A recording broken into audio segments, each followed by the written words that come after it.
Dobar dan i dobro nam došli na panel Be Bold for Inclusion koji kompanija Generali osiguranje već nekoliko godina unazad organizuje u različitim prilikama sa idejom da se uključi u različite društvene promene i doprinese razvoju ravnopravnosti, inkluzije i poboljšanju života žena i muškaraca u našoj zemlji i u svim regionima gde radi. Moje ime je Biljana Maletin, ja sam višegodišnja aktivistkinja za ženska prava, danas sa vama u cipelama voditeljice ovog našeg panela. Be Bold for Inclusion 2021 ili Naše razlike su ono što pravi razliku, danas posvećen 8. martu, Međunarodnom prazniku žena. 8. mart je istorijski nastao kao praznik, kao borba zapravo nastao kroz borbu za radnička prava žena, da bi se kroz višedecenijski rad i zalaganje pretvorio u praznik međunarodni kojim obeležavamo ekonomski položaj žena, sva dostignuća. Pitamo se šta smo uradile, šta nismo, koliko toga smo postigle u prethodnom periodu, gde se nalazimo, a 21. vek je zapravo fokus sa ovih ekonomskih ženskih prava proširio na temu rodne ravnopravnosti. Kad kažemo proširio na temu rodne ravnopravnosti, to znači da ovaj vek i ove decenije u kojima sada živimo zapravo pred nas otvaraju pitanje zajedničkog učešća žena i muškaraca u borbi za ravnopravnost. Kad u jednom društvu nema ravnopravnosti, ima diskriminacije. Kako da je nema i kako da zajedno postignemo ovu veliku društvenu promenu, tema je današnjeg panela.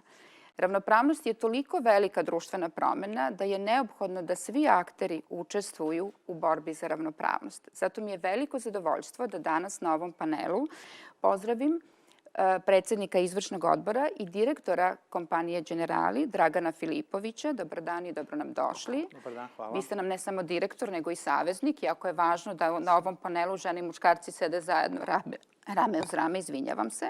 Hvala. Sa nama na ovom panelu i Sanja Popović-Pantić, višegodišnja aktivistkinja za ženska prava, ali u vrlo specifičnoj oblasti, u oblasti ženskog preduzetništva. Žensko preduzetništvo jeste jako važna oblast u kojoj žene prosto pokazuju sopstvenu inicijativu, snagu da menjaju stvari, a pre svega da unapređuju svoju ekonomsku poziciju. I kao treća učesnica današnjeg panela sa nama mlada Jovana Šipčić, koja je jedna od ovih preduzetnica o kojima ćemo danas da govorimo. Dobro nam došli. Za početak dajem reč Draganu Filipoviću da nas pozdravi. Izvolite. Hvala, Biljana. Drage koleginice i kolege, današnji praznik, Međunarodni dan žena, čestitamo samo ženama, ali ga proslavljamo svi zajedno jer je on simbol ekonomske, socijalne i političke ravnopravnosti među polovima. Ja sam pre panela čestitao damama, današnjim sagovornicama na ovom panelu 8. mart i koristim još jednu priliku da im čestitam i poželim da svaki dan bude 8. mart, ne samo današnji dan. Isto mislim i na sve naše koleginice i kolege u Srbiji i Crnoj Gori. Ponosna sam što je princip rodne ravnopravnosti sastavni deo poslovanja naše kompanije. Kao što znate, Generali grupa je prepoznala Generali osiguranje u Srbiji i u Crnoj Gori kao kompaniju u kojoj postoji najveća ravnoteža polova, o čemu svedoči podaci da u našoj kompaniji radi 65% žena, 52% žena na menadžerskim pozicijama, a 50% žena su članovi izvršnog odbora u našoj kompaniji. Ovo jednakost postižemo mnogobrojnim merama i benefitima usmerenim na postizanju balansa između privatnog i poslovnog života. Skraćeno radno vreme nakon povratka sa porodiljskog uz punu zaradu, prilagođavanje radnih uslova trenutnim životnim okolnostima, dodatni dani odsustva za novopečene tate i slobodni dani za polazak dece u vrtić i školu samo su neke od mera koje zaposlenima na svim nivoima daju mogućnost da ostvare svoje privatne i poslovne ambicije. Kao što znate, različitost i inkluzija su veoma važne teme za sve nas u Generaliju. One su stub diversity and inclusion strategije Generali grupe. Postojanje ovakve strategije za sve Generali kompanije u svetu govori koliko smo posvećeni ovoj temi. Deo strategije su ciljevi iz 4 oblasti: pol, godine, kultura i inkluzija, na osnovu kojih se kreira indeks različitosti i inkluzije. Podelit ću sa vama jedan zanimljiv podatak. 2019. godine Diversity and Inclusion Index Generali grupe iznosio je 76%, a indeks Generali osiguranja Srbije i Crne Gore čak 109%, dok je prošle godine on dostigao 119%. To je ono na što svi zajedno treba da budemo ponosni. Još jednom koristim priliku da svim koleginicama čestitam 8. mart uz želju da ostvarite sve poslovne i privatne ciljeve. Hvala vam što ste deo Generali osiguranja Srbija i Crna Gora. Za ove odlične uvodne reči. Razgovarat ćemo još kasnije o podacima koje ste nam ovde izneli. Sanja, ja sam te na početku predstavila kao ženu koja se bavi ženskim preduzetništvom. I sad neki nas pitaju što je sad važno da je baš žensko preduzetništvo. Stvarno, zašto je važno? Da, to je često pitanje, ali evo možda da se vratimo malo u neku istoriju pre 2 decenije, otprilike kada je žensko preduzetništvo kao pojam i počelo da negde figuriše ovde na ovim našim prostorima i zapravo je vezano upravo za izraz inkluzija koja je i danas tema ovog panela, jer se u tih godina u Srbiji, 90. godina, u ratnom okruženju dešavalo nešto što se zove veliki priliv izbegličke populacije, posebno žena u Srbiju i tada se zapravo žensko preduzetništvo pojavilo kao jedan instrument putem kojeg su se žene integrisale u društvene i ekonomske tokove tada u našoj zemlji. I od tada zapravo negde žensko preduzetništvo ima karakter socijalne kategorije, prevashodno, iako se ipak za ovih 2 decenije dosta toga promenilo i ono je evoluiralo do razvojne ekonomske kategorije, što negde jeste najvažniji dokaz da se nešto pomera. Koliko je bitno da je taj proces inkluzije inkluzivan, govori činjenica da ni jedno udruženje poput naše, koje se zaista 23 godine bavi time da izađe u susret ne samo ovim ranjivim kategorijama žena, već i onim ženama koje su uspostavile negde uspešne biznise, ali su stalno u turbulentnom okruženju i stalno u riziku da se negde vrate na početak, govori činjenica da je to inkluzivan proces, da je potrebno da bude podržan od strane svih aktera u društvu, i od države, i od nauke, naučne zajednice, poslovne zajednice, naravno korporacija, medija, dakle i naravno nas u takozvanom građanskom društvu, odnosno nevladinom sektoru i kroz ove naše grupe koje se na različite načine bave upravo ovom temom, inkluzijom žena, evo mi konkretno u taj ekonomski mainstream. I negde mi se bavimo naravno tim segmentom malih i srednjih preduzeća i imamo bezbroj primjera gde su žene kao poslodavci upravo podsticale druge žene da se ohrabre ne samo u njihovim kompanijama, nego i u zajednici u kojoj žive i rade, ne znajući da se to zove tako popularno društveno odgovorno poslovanje ili ne znam inkluzija, to su sada neki da kažem noviji termini, ali negde žene su uvek srcem išle i radile su na tome da zaista pomognu drugim ženima, jer su i same prošle kroz neki dosta trnovit put. Ja obično kažem da na osnovu ove naše prakse ženama je potrebno neki 10 godina da budu prihvaćene od strane zajednice kao ravnopravni partneri u poslu. Dakle, nekako muškarcima to ide brže i zapravo za toga stoje vrlo uvreženi još uvek rodni stereotipi, posebno na prostorima Balkana, ali ipak nije to samo slučaj i dominantno jeste na Balkanu, ali se dešava i u drugim pa i razvijenim zemljama. Svakako da mala i srednja preduzeća imaju manje kapaciteta da rade ovakve kampanje, inicijative i zato su kompanije poput Generalija u stvari lideri, jer imaju infrastrukturu, imaju kapacitet da budu primer. Ali nisu ni sve u tome uspešne.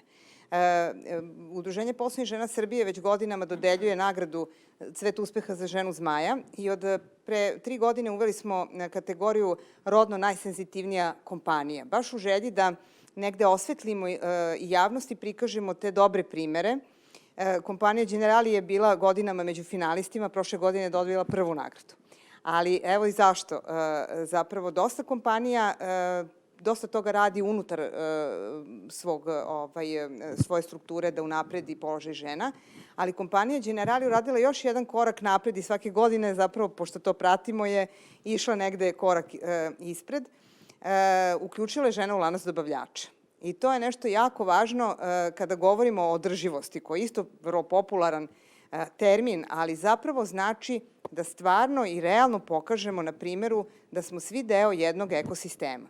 I tu je naravno uloga žena značajna i ko to prepozna, ja mislim da može da prosperira i postoje istraživanja koje pokazuju zavisnost ekonomskih performansi od toga koliko ste uspešni u primjeni principa inkluzije. Hvala mnogo, Sanja. Mi smo zamislili da ovaj naš panel bude inkluzivan, to jest da bude interaktivan. Ja sam na početku zaboravila da kažem, izvinjavam se, da imate na raspolaganju Microsoft Team platformu. Molimo vas da postavljate pitanja, da stavljate komentare. Mi ćemo vas u jednom trenutku nakon ovih naših uvodnih obraćanja uključiti. Komentarisat ćemo vaša pitanja, odgovarati. Molimo vas da budete aktivni i da date svoj doprinos ovom našem panelu. Jovana, vi ste nam ovde predstavnica mlađe generacije. Kad gledate mlađu generaciju u Srbiji, gledate istraživanjima o mladim ljudima, 70% mladih ljudi kaže da želi da ode iz zemlje. Jedan manji procenat ljudi kaže želim da pokrenem sopstveni biznis. Tako da vi ste nam ovde sada veliki izuzetak. Šta se to dogodilo i kako se desilo da vi pokrenete Jolly Woman, svoju sopstvenu firmu? Pa ja mogu da kažem pre svega da su meni inspirisali moji roditelji. Oni su već više od 30 godina uspešni preduzetnici. Najpre moja majka koja se nekako rame uz rame uvek borila od početka u toj firmi sa ocem i doprinosila apsolutno jednako kao i on. Tako da, ajde kažem da mi je onak bila glavna inspiracija. Ali kasnije, tokom studija, ja sam shvatila da prvenstveno to što sam studirala nije baš moj san i moja ljubav, što je i u redu. Kasnije sam se vodila onom čuvenom stvarajte svoje snove, jer ako ih ne stvarate, bit ćete plaćeni da stvarate nečije druge. Tako da sam, ja dok sam studirala, uporedo i radila u medijima i novinarstvu, ali pisanje je bila uvek moja velika ljubav.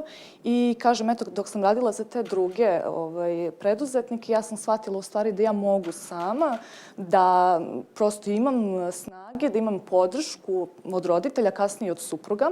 Tako da sam, eto, uz podršku meni dragih ljudi odlučila da pokrenem svoj posao. Ono što isto mogu da kažem, ja sam se pored studiranja dugo sam putovala i tamo sam isto radila u inostranstvu, van naše države, van naših granica i nikad nisam pomislila da ostanem preko, nego sam uvek htjela da se vratim ovde. Razlog je taj što sam se prosto ovde osjećala nekako sigurniji da, opet kažem, mogu da uspem ovde i eto, na kraju jesam uspela. A također mogu da kažem da nekako u razgovoru sa mojim vršnjakinjama tačnije, ja sam došla do toga da sam skontala da oni većinom kreću svoje poslove ako se desi da ih pokrenu, upravo zbog toga što nisu mogli da nađu posao ili su dobili otkaz. I to najpre mislim na žene od 30-35 godina i to je najčešće razlog zato što žele da se ostvare kao majke ili su se već ostvarile kao majke. Ja dok sam radila u svim tim firmama i dok sam studirala i kasnije, znači dok nisam pokrenula svoj posao, na većini tih razgovora poslovnih sam bila pitana da li želim da se ostvarim kao majka, jer su vidjeli da sam mlada. Tako da mislim da je mladim ljudima posebno teže i u pitanju kada je zapošljavanje i kada je u pitanju pokretanje sopstvenog biznisa, to što zapravo ono što treba da im bude, ne znam, nešto što im daje energiju da žele da se ostvare kao roditelji, do neko ispada da je kao neki kamen spoticanja koji njih zapravo, eto da kažem, vuče da ne mogu da se zaposle ili da ne mogu da održe svoje biznise.